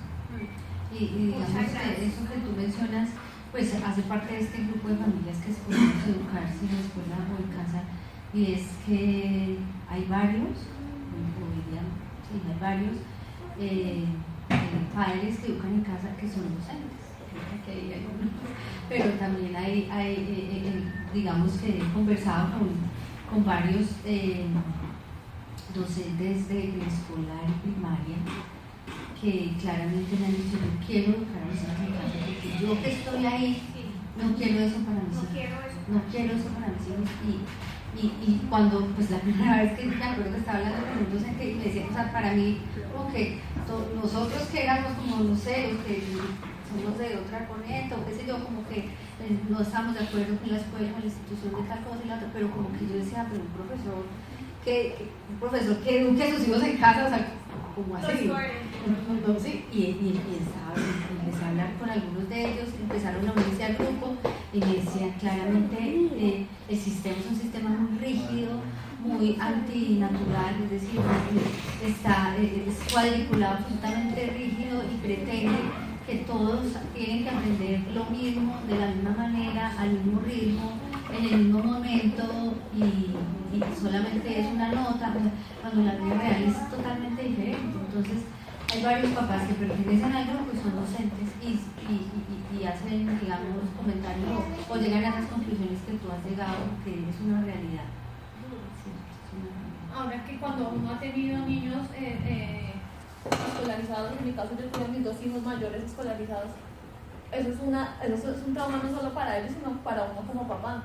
Y cuando uno decide desescolarizar, uno piensa que el niño no está haciendo nada. Y uno se desespera porque Dios mío no se ha levantado, no está haciendo nada, no está trabajando.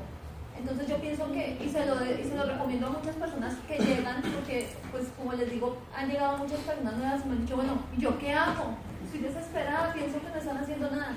Yo les digo, eso necesita un tiempo de desintoxicación.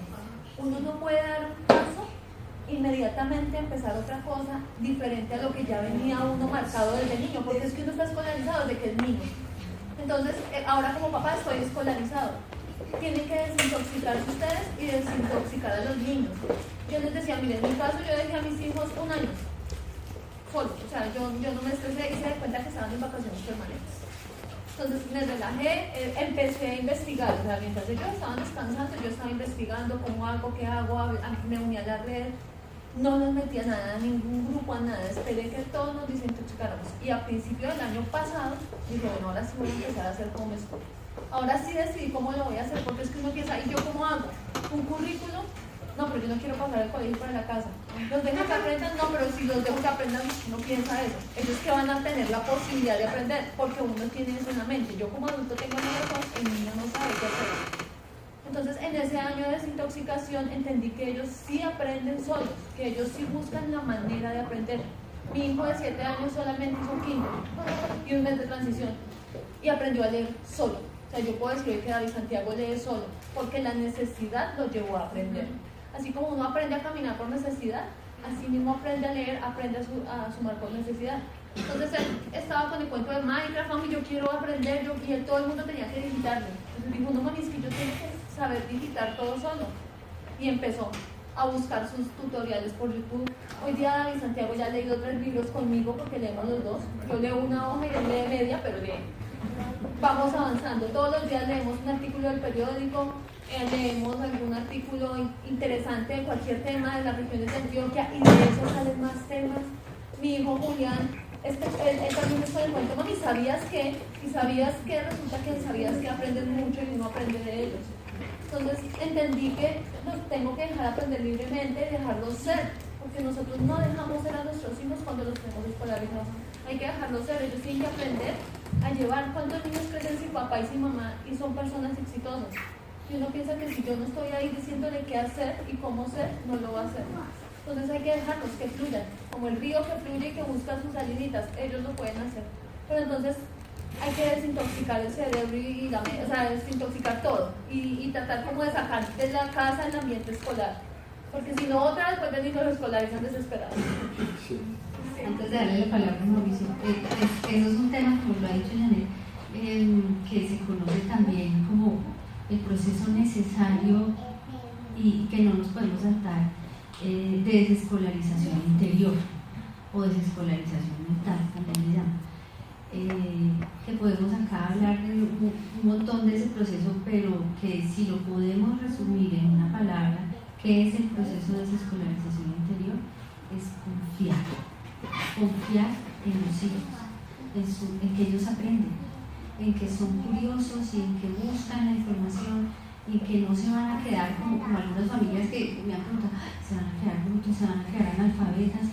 No, se van a quedar unos ignorantes, porque no hay tal, al contrario, ellos tienen todo el tiempo libre para buscar, preguntar, confrontar, y es un proceso que sí yo recomiendo cuando converso con familias, que no se salten ese proceso. O sea, es un proceso que como familias, más si han tenido sus hijos escolarizados, es mucho más necesario. A veces hay familias, en mi caso mi hijo nunca estaba escolarizado, de pronto es como más fácil, como a pesar de que, como decía Janet, nos pasa a nosotros vivimos en una sociedad escolarizada y todo el tiempo estamos pensando en un ritmo muy académico, muy en materias, muy en nota, que el curso está y la vida real no conversa mucho con eso.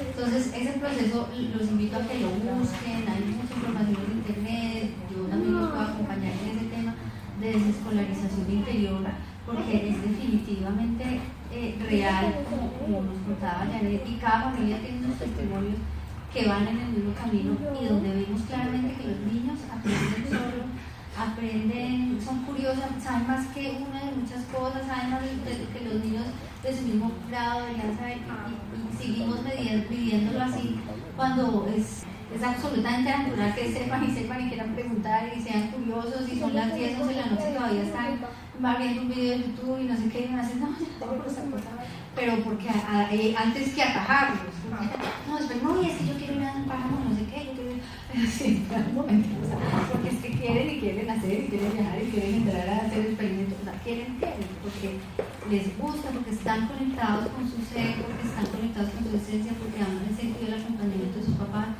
Y para resumir el tema, dicen, también como decía ella, necesita el tema de desescolarización interior, que digamos que prácticamente por cada año de escolarización se requiere un mes de descanso, o algunos lo llaman desintoxicación. Y entonces haz las cuentas, cuántos años ha estado escolarizado, y si le das 6 meses, no sé qué, tranquila, no es que esté vagando, no es que esté echado ahí, tranquila, lo necesita. ¿Por qué lo necesita? Porque es que los niños tienen que volverse a conectar con ellos mismos, volverse a conectar con su esencia. ¿Y qué pasa? Muchas veces en algunos colegios o a algunos niños lo que les sucede es que estando en la escuela se desconectan de ellos. Se desconectan de sus dones, de sus talentos, de lo que les gusta. ¿Por qué se desconectan? Porque están en función de lo afuera y no internamente de ellos. Entonces están en función de satisfacer a los papás, de satisfacer al maestro, de pasar la nota, de cumplir aquí, de cumplir aquí. Y tal es el tema que vemos con alguna frecuencia que hay chicos que llegan al grado 11 y entonces dicen, y caramba, entonces me toca pensar en qué carrera voy a estudiar. Pero pues hay muchas artes, pero también ingeniería, pero medicina, y literalmente, pero es que yo no sé para qué soy bueno. A mí me llegan familias que mi hijo me dice que no sabe para qué, o sea, no tiene idea. Y yo le digo, bueno, pero le gusta la música, le gusta el arte, le gusta la matemática, le gusta leer. O sea, es tal la desconexión, ¿cierto? Entonces, ese proceso de escolarización interior, de volverse a reconectar, es volver a reconectarse con su esencia, con lo que les gusta. Y ellos pasan un proceso así, donde uno piensa que no están haciendo nada, y después, ¡pum! Se conectan y arrancan y no hay quien los pare. Entonces, tranquila o tranquilos quienes estén en ese proceso. Por aquí veo también algunas amigas que llevan poco y están como afanados, no están haciendo nada, no están aprendiendo nada ya. Tranquilos, paciencia, porque ahí es que confiar. Un segundo que Mauricio tenía la palabra y ya sigues. Yo creo que nosotros hoy en día tenemos más tranquilidad con nuestra hija que con nuestros estudiantes en la universidad, porque son dos casos lo más antagonistas del mundo. Nosotros sí hemos experimentado ambas cosas y sabemos, sí. Y bueno, digo que lo ha hecho también, sabemos que hay estudiantes que pierden 2 o 3 veces un curso y tenemos que recibir. Entonces la norma en las mismas universidades sabe que ya un muchacho que tiene 18 años puede mandar a la universidad perfectamente porque no lo dejan acceder a ese curso. Él, según las normas de la universidad, tiene, en algunas universidades, tiene derecho a mirar un curso hasta 3 veces. ¿Sí? Y a usted, así no le guste ese muchacho, no lo quiere, usted le tiene que dar clase. Usted le tiene que enseñar a ese estudiante y así a usted le caiga muy mal, usted lo tiene que dejar participar y usted en la no sé, grandeza y enseñanza que usted ha tenido tiene que ser lo más objetivo posible para calificarlo a él. Ahí empiezan los problemas. Me encontraba yo con 2 altas especialistas pedagogas, ¿sí? No sé si tú conoces a Olga, que trabaja en pediatría en la Universidad de Antioquia. Es una persona que es de las que más sabe pedagogía en la Universidad de Antioquia. Y volvimos caso a un estudiante mío, Simón, le volvimos caso, porque tenía que trabajar, tenía que mantener a su familia, y hicimos pues como una mesa redonda sobre él, donde yo encontré, es decir, éramos 30 diversas opiniones que tenía yo que hacer con los estudiantes. Échalo, así de sencillo. O sea, de entrada se nos olvida que la ley 115, no sé qué carretas, se debe cumplir. ¿Sí? O sea, perdóname, pero tú no me puedes decir eso porque es que hay una ley que ampara a ese muchacho, ¿sí? Y se nos olvidan las leyes, así como rapidísimo. No, es que la ley mismo lo dice, usted no puede desconocer la ley, usted no lo conozca. Señor, usted le pasó el semáforo, es que yo no sabía que en este país la ley decía que yo no me podía pasar un semáforo en rojo. No, es que la ley lo dice ya. Es que usted no puede olvidar la ley. Qué pena con usted no puede olvidar la ley, así usted no conozca todos los artículos. Y ahí en los artículos dice que usted no puede robar al país y que no se puede sacar la plata así como, yo no sabía eso. Entonces, desde ese punto de vista, muchos hemos pasado por la universidad. A mí me gustaría que muchos colegas míos estuvieran en preescolar, porque yo, estando en la universidad, estuve alguna vez enseñando a niños de preescolar y hoy enseño a estudiantes de doctorado, y a mí me gustaría que todos pasáramos por eso, es decir, que alguna vez estuviéramos con niños pequeños enseñándolos, que alguna vez estuviésemos con niños de colegio enseñándolos, que alguna vez estuviéramos con niños de universidad, o con chicos de universidad, o con muchachos de universidad enseñando, para que nos diéramos cuenta que la educación no es eso que nosotros queremos, que todavía no hemos construido ese eterno ideal, ni en Estados Unidos, ni en China, ni en Rusia, al que nosotros soñamos, porque todos tenemos una concepción de la educación a la cual quisiéramos en un momento dado decir, este es el ideal. En este momento, Estados Unidos, que es uno de los países que tiene mejor homeschooling del mundo, sabe que no lo puede impedir, y el gobierno español ¿sí? lo impide, es decir, lo prohíbe. Si alguna va a ir a España como homeschooling, sepa y entienda que ya va a tener problemas allá. ¿Sí? El gobierno francés en este momento está en consultas pensando si lo hace o no lo hace, porque es ley. ¿Y qué pasó en España? En España también el tema, digamos, tuvieron la ley por una palabra solamente, y es escolarización. Entonces, cuando ellos vieron la educación obligatoria, entonces pusieron escolarización obligatoria, y ahí cerraron la puerta. Y tiene unos problemas grandísimos en ese momento. En España hay muchas familias que ahí está la asociación ALAS, está la asociación La ALE, hay como 3 asociaciones de familias que viven en casa y que obviamente se acogen al derecho de educación, pero la ley hizo ese pequeño cambio y cerró la puerta. Decir algo y entonces seguimos con nuestra agenda. Mis hijos, pues, como en la educación, a la conclusión que yo llegué y alguna vez la comenté con él, es que en ese poquito tiempo, los estudiantes que pasan por decir como el tuyo, Caterina, como contabas, o como el mío, bueno, esos estudiantes que uno ve en el colegio, que para los profesores son como el niño problema, el que se mantiene en coordinación, el que tiene problemas supuestamente de disciplina, esos niños que son pues, pasa el tiempo y esos niños son los chicos que cuando salen de un 11 a una universidad, a una técnica, son excelentes. O sea, uno se encuentra, ¿te acuerdas de tal niño que allá en el colegio era el niño que llaman a la familia, que el niño que no escucha, que eso, que no atiende? Es el empresario, en lo que sea que el niño o la niña, cuando salga de un décimo, ese chico tiene ahí donde está, en esas características distintas que para el chico que en el colegio era el niño problema, es en la sociedad, es excelente, es el músico, ellos tienen un tipo de inteligencia para el cual no está preparada, es una cosa.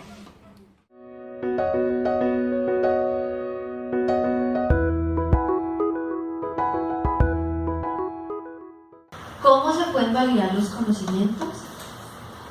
Entonces, para eso hay, digamos, estos 3 decretos. El decreto 2832 del 2005, por el cual se reglamenta parcialmente el artículo 89 de la sección de 115 en lo referente a validaciones de estudios de la educación básica y media académica. ¿Cierto? Hace un rato digamos que es la educación básica, que es la educación media. Entonces aquí ya nos dicen cómo se pueden validar. O sea que sí se pueden validar, sí podemos obtener un certificado y nos dicen cuál es el procedimiento. A partir de este decreto, la Secretaría de Educación de Medellín generó en el año 2006 una circular para dar cumplimiento al decreto 2832 del 2005, donde parte del decreto 2832, pero llega a más detalle. Entonces detalla específicamente cómo en Medellín se puede llevar a cabo el proceso de validaciones y certificaciones a la luz de este decreto. Luego viene el decreto 299 del 2009, por el cual se reglamentan algunos aspectos relacionados con la validación del bachillerato en un solo examen. ¿Sí? O sea, quienes quieran tener su bachillerato y de pronto no han validado noveno, décimo, tal, pueden tener el diploma de bachiller presentando un solo examen a través del ICFES y obviamente obteniendo un puntaje superior en las pruebas, y el ICFES está obligado a darle su cartón, su título de bachiller. Entonces no hay lío tampoco por ese lado. Entonces vamos a desglosar cada uno, ¿cierto? Entonces, el decreto 2832 dice validaciones de estudios de la educación básica y media académica. El artículo único dice que su objeto es reglamentar la validación por grados de los estudios de la educación formal, o sea, que valida por grado, el séptimo, el octavo, de la educación formal. Quienes queramos entrar en más detalles, sabemos que en Colombia existe educación formal y la no formal, ¿cierto? Y entonces nos vamos a focalizar en la educación formal. Que el estudiante pueda demostrar que ha logrado los conocimientos, habilidades y destrezas de cada una de las áreas obligatorias y fundamentales establecidas para los grados de la educación básica y media académica, ¿cierto? Entonces nosotros, en la medida en que escojamos o algo, una familia escoja que quiere que su hijo valide, pues lógicamente tiene que entrar en un proceso y demostrar que conoce y que sabe de estas y estas cosas, que nos obliga la ley 115 a través de uno de sus artículos, donde explica cuáles son las áreas obligatorias y fundamentales. El Ministerio de Educación tiene establecido que las áreas son como 12 áreas, que es las matemáticas, el lenguaje, las ciencias, la vida, ciencias naturales, ciencias sociales, bueno, tiene varias cosas, y está en la número 12, es lengua extranjera, o sea, un idioma comunitario. Entonces allí ya podemos mirar qué es lo que el Ministerio de Educación pide, que es lo básico y lo fundamental, y pues preparar eventualmente quienes deciden a sus chicos para que cumplan con eso. Luego nos habla del procedimiento. Entonces ahí nos dice que los establecimientos educativos que cumplan con los requisitos legales de funcionamiento, o sea, tienen que cumplir con estos requisitos, que tenga licencia legal de funcionamiento, que no sea uno de un garaje por allá, institución Pepito en el garaje, pero que no tiene licencia de funcionamiento, a ese no podemos ir a validar, ¿no? Entonces tenemos que asegurarnos que tenga una licencia legal de funcionamiento, que las pruebas de saber se encuentre ubicado por encima del promedio de la entidad territorial, y que en las pruebas del ICFES se encuentre como un mínimo en categoría alta. Si cumple con estos 3 requisitos, esa entidad puede efectuar gratuitamente la realización de estudios por grado mediante evaluaciones o actividades académicas para atender a personas que se encuentren en las siguientes condiciones. Ahora vamos a ver cuáles son las condiciones.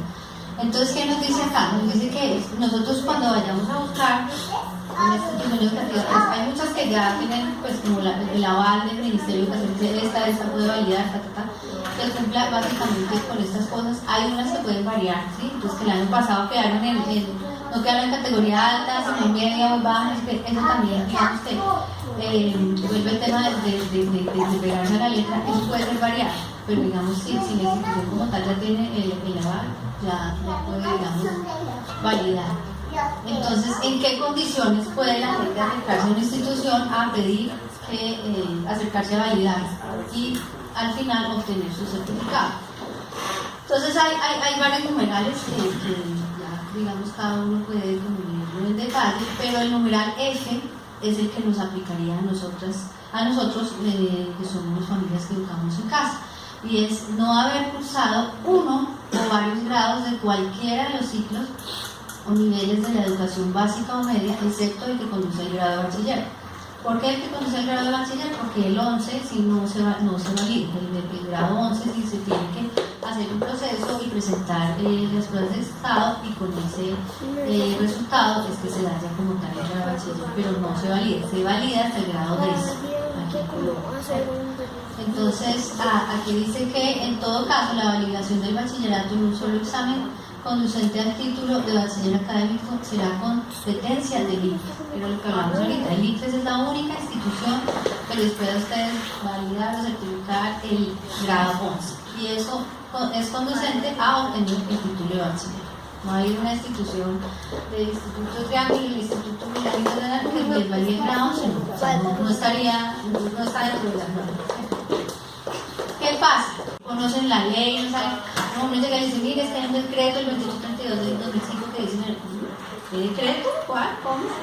Y no conocen muchas veces, y antes, nuevamente, pues se asustan las familias o asustan a las familias. Entonces, ¿y por qué usted quiere hablar? No, es que mi hijo no está desescolarizado, ¿cómo así? Y no sé qué. Desconocimiento, o de la institución, o de la misma familia, que a veces va y ni siquiera sabe que esto existe, y digo, es que a mí mi vecina me dijo que fuera y preguntarme tal cosa. Entonces, por eso la invitación a través de este espacio es empaparnos un poquito de esto y que lo tengan pues, ustedes siempre a la mano. Entonces, ¿en qué casos? Dice, pues ya vimos Luego viene el artículo 3, que ya es el resultado, y es que sale un informe a Secretaría de Educación. Entonces dice, una vez concluido cada año escolar, el rector o director del establecimiento deberá reportar a la Secretaría de Educación de la entidad territorial certificada las validaciones practicadas en tal periodo. O sea, ellos tienen que rendir cuentas. Las instituciones educativas que validan tienen que informarle a los núcleos o a los CADEL o a la Secretaría de Educación que han validado cómo tienen que tener una lista, los niños tienen que estar registrados en el CIMAC, que es el Sistema Integral de Matrícula. O sea, eso no es como que yo voy, como en alguna charla informal hablábamos con alguna persona, no, pues sí, hay gente que hay de todo en este grupo de familias, hay gente que dice, no, yo quiero que me venga el certificado. Entonces uno dice, pues sí, lo mínimo es que tenemos que cumplir con ciertas normas, ¿cierto? Y una de las cosas pues es esta, que el colegio también o la institución también tiene que reportar que ha validado, a quién, cuánto sacó, todo. Ese reporte y las certificaciones que se expidan tendrán como soporte el registro escolar que se lleven los libros o archivos magnéticos, en este caso el CIMAC, que debe conservar el establecimiento educativo. ¿Cierto? O sea que ahí estamos seguros en que el niño está registrado ahí, es legítimo, es transparente para la institución hacia el ministerio como de la institución hacia la familia. ¿Cierto? Entonces eso es en cuanto al procedimiento. Luego entonces miremos la alcaldía de Medellín. Entonces, ¿qué hizo la alcaldía de Medellín a través de la Secretaría de Educación? Tomó el decreto 2832 y lo desglosó un poquito más. Y lo que hizo fue que le impartió las directrices a los directores de núcleo y a los propietarios, representantes legales, rectores, instituciones educativas, sobre las validaciones por grados de acuerdo a lo que dice el decreto de educación básica hasta el grado 10º. ¿Cierto?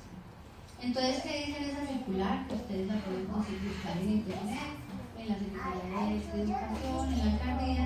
Pretende dar cumplimiento al decreto a través de unas directrices. Entonces pone A, B, C, D, que son las que vamos a ver acá. Lo primero es la competencia para efectuar validación. Para decir si pasó, no pasó, queda autorizado, lo vamos a hacer, y eso debe quedar en un acta. Por medio de un acta se informará el resultado. Entonces digamos que detallan un poquito más cómo se debe decir eso acá en Medellín. ¿Cuál es el valor de las validaciones? Dice que las validaciones no generan costo para el usuario, las instituciones solo podrán cobrar lo estimado en papelería y en expedición de certificados. Esto es en la palabra, esto es en el papel. Pero sin embargo es lógico, o sea, en teoría no deberían cobrar, no puede decir, bueno, yo quiero ir a hacer un examen o establezcamos como el mecanismo por el cual se va a hacer la validación, pero también generalmente se entra en un proceso. Y al tener que la institución educativa designar gente, profesores, maestros, tiempo, papelería, recursos, notas, el sistema, internet, pues establece un costo, ¿cierto? Un costo cuando ya se hace como un acuerdo y se acuerda esto entre las partes. Generalmente se dice que las instituciones del Estado no deben cobrar y las instituciones privadas también se cobijan por allí, pero digamos que pasa lo que les solicita, ellos tienen que de todas maneras soportar toda esta gestión por algún cobro. Entonces eso es en realidad así en la práctica. ¿Cuáles son los grados que se pretende validar y las personas que lo pueden solicitar? Entonces dice que cualquiera de los grados de educación básica y solamente hasta el grado 10º, como lo vimos ahorita, el grado 11 no lo podemos validar, porque ese solamente será a través del ICE, ¿cierto? Y solamente hasta ahora se debe tener 18 años de edad. Eso es lo que está establecido en el decreto 299 que vamos a ver más adelante, que es que solamente hasta que tenga 18 años de edad, en teoría, puede acceder al examen del ICE para obtener su bachillerato. Ahora bien, ¿qué pasa? Hay dos cosas con este tema. Ese decreto actualmente está demandado, o sea, hay una demanda que está corriendo ya, porque pues aduce que hay discriminación y no tiene sentido un chico de 17 o 16 o algo que quiera ya irse a la universidad o que tenga su proyecto de X o Y, tenga que esperarse hasta los 18 años para que lo dejen validar. Entonces, digamos que ya como tal el decreto está demandado, pero uno también como ciudadano independiente puede tutelar, puede poner una tutela y puede presentar. Que es lo que sucede con algunas personas. Es que el artículo es violatorio a todos, desde todo punto de vista. Hay muchachos de colegios, de instituciones públicas o privadas que se gradúan y pues a los 16, 17. ¿Y por qué entonces uno que no, o sea, que tiene la demanda no va a poder? Entonces eso digamos que ya hay que esperar el curso que tome la demanda, la respuesta digamos del fallo, y por otro lado pues también decirles que se puede tutelar, o sea, se puede presentar una tutela en tal caso. Los chicos que quieren, digamos, validar ya el bachillerato, que no están vinculados a una institución educativa, deben esperar a los 18 años. Un niño que sí esté vinculado a una institución educativa puede presentarlo con menos de 18 años y se puede graduar con menos de 18 años. Por eso es que justamente está demandado ese decreto, porque no tiene las áreas obligatorias, es decir, bueno, le va a hacer un examen de noveno. Y en eso estamos en una tecnología y ahí, digamos, se valida como tal el grado en las áreas obligatorias y fundamentales, o también se puede hacer con exposiciones ante los profesores de cada área. Entonces, no, ¿sabe qué? Yo examen no, déjeme hacer una exposición, una presentación, una investigación, no sé qué, sobre estos temas, cuáles son los temas de ciencias, y hago una exposición, un ensayo, tal cosa. Eso se puede negociar con la institución. Es decir, en el momento que ustedes estén hablando con la institución, no es que, bueno, solamente el examen y si no presenta el examen no sirve, no. Hay esas dos opciones. Obviamente, ¿qué pasa? Que pues para la institución puede ser más fácil el examen, venga tal día, nos agendamos y listo, a tener que yo designar profesores míos en el grupo que ellos tienen para que le evalúe cada una de las exposiciones, pues digamos que eso ya depende de cada colegio, pero nosotros como tal tenemos el derecho de este escrito y lo podemos exigir. ¿Cierto? También se pueden presentar trabajos de cada área con que sustentar. Luego se sale un informe para la certificación y pues ahí básicamente lo evalúan en una escala, excelente, sobresaliente, aceptable, suficiente, y se aprueba la validación cuando ha obtenido aceptable, sobresaliente o excelente. O sea, lo mínimo es aceptable para poder tener el certificado como tal. A veces se confunde la validación con la certificación. Mínimo con 5 días de anticipación, y lo importante es que no coincidan en un mismo día dos o más grados. Entonces el miércoles voy a hacer el examen de noveno, ¿sí? Pero en la otra semana, el del otro curso, pero no se puede el mismo día, según la circular. Pues aquí ya nos da como tal la Secretaría de Educación aquí en el. La frecuencia dice que la no aprobación de la prueba de validación no es impedimento para que el interesado pueda optar, es exclusivamente el ICFES el que hace el examen y, digamos, da los resultados, hace las pruebas, define si pasó o no, según se queda la puntuación en esas categorías. Dice que lo mismo, que se hará el examen de ICFES, ustedes saben, se hace sobre lenguaje, matemáticas, ciencias naturales, sociales, humanidades e idioma extranjero. Entonces, en esas cosas, áreas es donde debemos preparar a los chicos para presentar el examen. Si ya no está bien, ustedes tengo que hacer, pues póngalo en un proyecto. Que no lo pasó, pues haga otro proyecto. O sea, no hay lío. Lo que les decía yo. Están las leyes, están los decretos, la ley lo pone, están las herramientas, hagamos uso de ellas, no tengamos temor que por la desinformación nos infunda miedo, que no se puede, que no, ahí está dicho, qué se debe hacer, cómo se debe hacer, ¿cierto? También dice que ellos son los que definen la metodología para obtener la calificación mínima, que los resultados básicamente dan el derecho a obtener el título de bachiller. Entonces cuando las personas dicen, ay, pero ¿cómo hago si soy homeschool? Entonces, sí, ¿cómo hago para que sea bachiller, para que tenga su título si no está vinculado a ninguna institución? Y además se quiere presentar a la universidad, ¿y qué voy a hacer para que se presente a la universidad? Presenta su ICFES, entonces le da su título de bachiller y se puede presentar a la universidad como cualquier estudiante de Colombia. Ahí está totalmente pues establecido cómo se hace, digamos, en ese tema. Y el decreto 1290 es en el que reglamenta la evaluación del aprendizaje y promoción de los estudiantes de los niveles de educación básica y media. Este es un decreto larguísimo, obviamente no lo quería traer a colación, porque primero básicamente era para decir que existe y que si queremos entrar en detalle de saber cuáles son los criterios de evaluación, cuándo se promociona un grado y cuándo no, para que cuando nos digan nosotros no pasó, pero ¿por qué? Sí, entonces aquí lo explican totalmente detallado y la invitación es a que quienes estén interesados lo revisen, pero digamos que en este espacio pues no es para entrar en detalle de las notas y la promoción, sino para que lo tengan presente. Bueno, como ya veíamos, estas son las fuentes de las cuales traje esta información acá, la Constitución, la Declaración Universal, los decretos. También pueden encontrarla en el libro de Un Mundo por Aprender de la Universidad Nacional de Colombia, del Instituto de Investigación en Educación. Es un libro muy interesante, de mucho análisis, y tiene un capítulo específico que es de los aspectos jurídicos de la educación sin escuela en Colombia. Vale la pena que lo lean, que lo revisen, que lo subrayen, está gratis en internet, en PDF, lo pueden bajar, si quieren lo pueden comprar en papel en la universidad, pero allí está. Y también en la página de Red Familia también está esta misma información mucho más enunciada, no con tanto detalle, pero allí la pueden encontrar, digamos, para, ay, qué decreto, cómo era el cálculo. Lo que les decía yo voy a colgar en un archivo, un documento con toda esta información para que la tengan en la mano en el grupo de Facebook.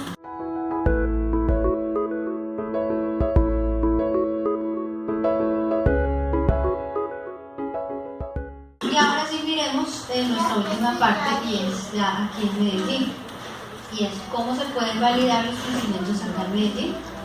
Estas son algunas opciones que se podrían explorar. Ojo, algunas opciones que podríamos explorar, que hemos escuchado, que hemos tenido algunos acercamientos, algún contacto para mirar, si quienes estén interesados o tengan la necesidad, podemos ir avanzando en cada familia, digamos, averiguando el tema, cómo se puede hacer. Una es la Institución Educativa Pequeña Marías. Ellos tienen todo un programa de escuela en casa, han desarrollado una plataforma virtual para educación en casa, educación domiciliaria. Con ellos nos reunimos y hemos conversado, y ahorita Diego nos va a comentar más o menos cómo es el enfoque y qué hay allí, que digamos pueda ser interesante para algunas familias. Que es una institución educativa también con la que nos hemos acercado, hemos tenido algún contacto con el rector. Ambas instituciones están de puertas abiertas, creen totalmente en este tema de la educación en casa, de que hay que cambiar el sistema educativo, de que hay que darles otras formas de educación a los niños, que somos bienvenidos si estamos buscando validar o certificar los saberes de nuestros niños. Sentémonos, armémoslo y revisémoslo. También para eso con Juan José Rutica.